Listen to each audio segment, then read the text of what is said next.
Hello again. We're speaking with Jon Anderson. Jon, how you Hey, doing? good to see you, Larry. Good to see you as well. The last time I saw you, it was at the Celebrity Theater up in Phoenix last year. I think right before the release of your last album. And I got to tell you, the band geeks, amazing. Your voice, amazing. The show was fantastic. Thank Uh, you. And I look forward. I've been telling people about it down here in Tucson because I made the drive up to Phoenix. And now you're going to be here on Tuesday, April 1st, kicking off your 2025 leg here in the Old Pueblo. Whee, April Fool's Day. You know, how's the tour? This obviously this is another leg of your tour, but how's the tour been going since the release of the last album, the last studio album? We haven't toured since the album came out, so we're kind of excited about. I've got my list of songs we're going to do. So we're going to start with Close to the Edge, then Perpetual Change, and then from the new album Counties and Countries, and You and I, and another song from the new album True Messenger. Is this okay? Oh yeah, no, absolutely. This is fantastic. And then we'll have a break. I'll go and lie down, have a cup of tea. And then the second half, we start with Awaken, which is my favorite of all time, along with others. Your Move, I love that song. And then we're going to do Once Upon a Dream from the new album, which is in itself, it's a long 16-minute piece. We've never performed it live, so Tucson, Arizona is going to seriously check it out. And then we do Shine On, Starship Trooper, and then, of course, we got to finish with Roundabout. So, yeah, how do you go ahead with the catalog that you have? Okay, Yeah.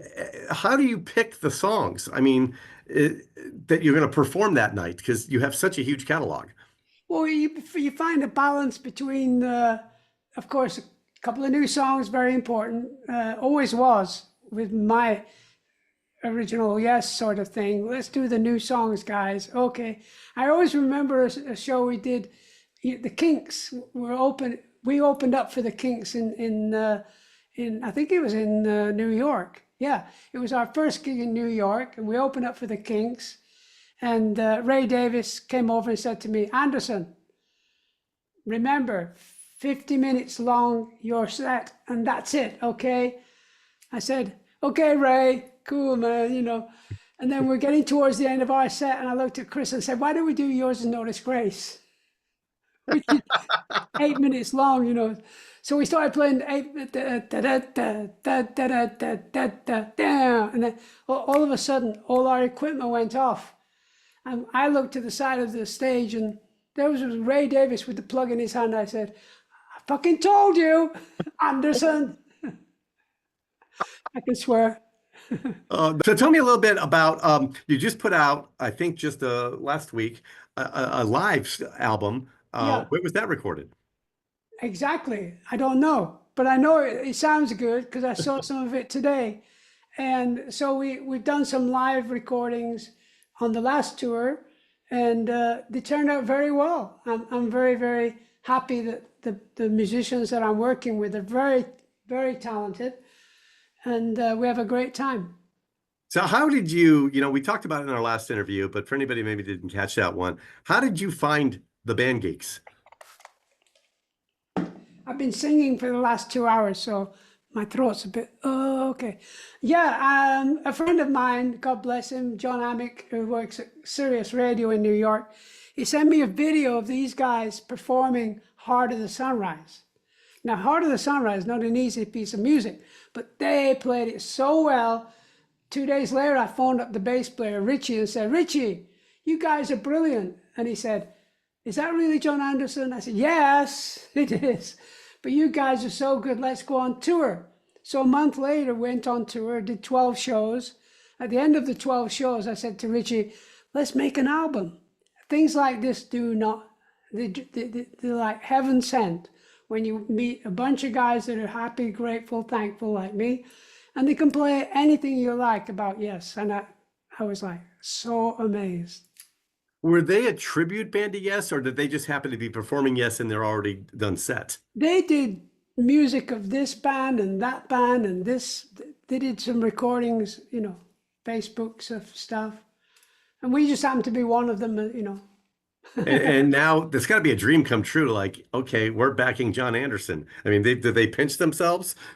Well, I hope so. No, I pinch myself that I'm with such a great band of musicians, to be very honest. So, when you came down to recording the new album, obviously, they're a lot younger. They grew up with you, Yeah. watching it. So, how much of a collaboration was it? Did you bring the music and the lyrics, or was it a Well, yeah, collaboration? counties and countries. I sent them an acoustic version of me playing guitar, counties and countries, and then within a week they sent this incredible piece of music back to me saying, "Is this okay?" And basically, I said, "Why don't we do Tuesday 3 to 6?" Because they live in New Jersey area in New York, and so if we Zoom, we can actually work together, and that's what we did every Tuesday for a month. We'd Zoom for 3 hours each Tuesday, you know, and we got to know each other's ideas, and that's how it worked. It's like we were in the same room. We were on the same planet. Amazing. It The really was. technology has certainly changed, hasn't it? Oh God, yeah. We're on the same planet. Come on. Yeah, absolutely. Now you got the new album, and it's called the new live album's called Perpetual Change, Right. and it's out right now. And you came out with the album True last year. I presuming, I've gotten to talk to you a couple times. I've been a big fan of yours a long time. I presume that your brain is always working and always being creative. Is there any other new music on the horizon, perhaps? Yeah, I just sent Richie a bunch of songs two days ago. Well, that's fantastic. Let's do another album. Yeah. So, when I saw you up in Phoenix, I was amazed because, the crowd there was definitely fans of yours. And sometimes, and I've talked to other artists in the past and they go, yeah, when we play a new song, that's when the beer line gets long. But not Uh, with you. They were there and they were engaged in the new songs. yeah. And that's got to be a good feeling. It's great because you're working with people, you're singing to people that you know, they know that I know that they know a little bit about us. It's that way it is, you know. We don't have any hit records. I think we have two, Roundabout and then Owner of a Lonely Heart. That was it, you know. But man, your fans are passionate. The prog rock fans are definitely passionate. Yeah, same as me. So, how do you keep, I saw you, last year, your voice is just spot on. How do you keep your voice in such great shape? Well, I feel very, very, very grateful for wanting to sing and knowing how to sing, and I've got a 50-year sort of spread of music over 50 years. I've still got a lot of things to sing, re-sing or whatever. And this morning I was just waking up remembering a song that I wrote with Vangelis. It's called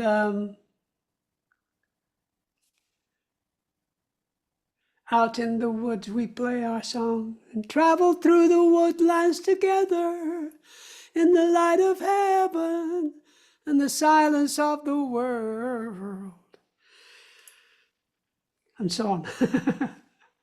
So when you hear one of your old songs, like you go revisit it to see if you want to do it does it bring you back to the moment you created it or the inspiration from when you created it? Yeah, a lot of the time. I remember when I wrote that song with Vangelis was in Paris, and it's so funny, you know, bumping into musicians in your lifetime, you know, and remembering what you did with them and so on and so on. It's a magical feeling that these songs that I did with Vangelis, they last until now. People still love State of Independence, really good songs. And they were spontaneous. I walk into a studio and bam, bam, we did 3 songs. That was it. Well, one of my favorite songs off your last album was Thank God. Oh, yeah, thank Just, you. just a beautiful song. Thank you. What was the inspiration for that? My wife. In Oh, fact, I wrote that song 10 years ago with a guy called, I've got to remember his name properly. He lives near Nashville. And I was in with Jane, we were up in Vancouver doing an album. And we had Christmas off, so we flew down to see this guy. His name is Two Birds, and I'm trying to remember the first bird. Uh, anyway, no matter. But I wrote a dozen songs with him that weekend. One of them was the song for my wife Jane. Thank God I'm here. Thank God you're here. Thank God I'm here. It's a beautiful song. Yeah. Thank. What comes first for you, John? Is it a musical riff or a lyric?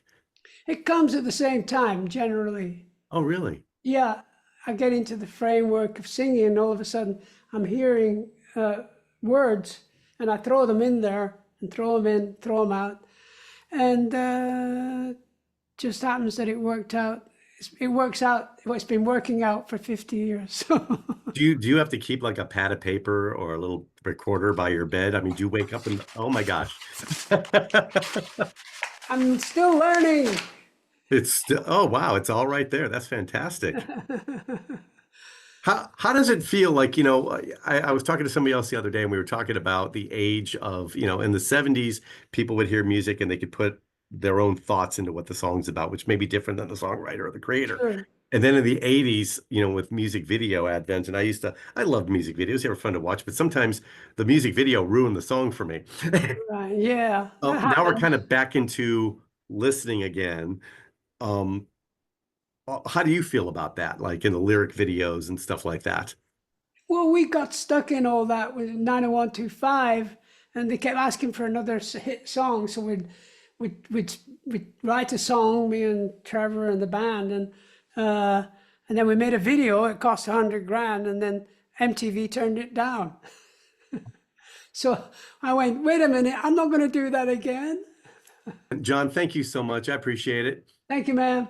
We'll see you in a couple weeks. Take care. All right, take care, I'll John. be there. I hope so. Bye. Bye-bye.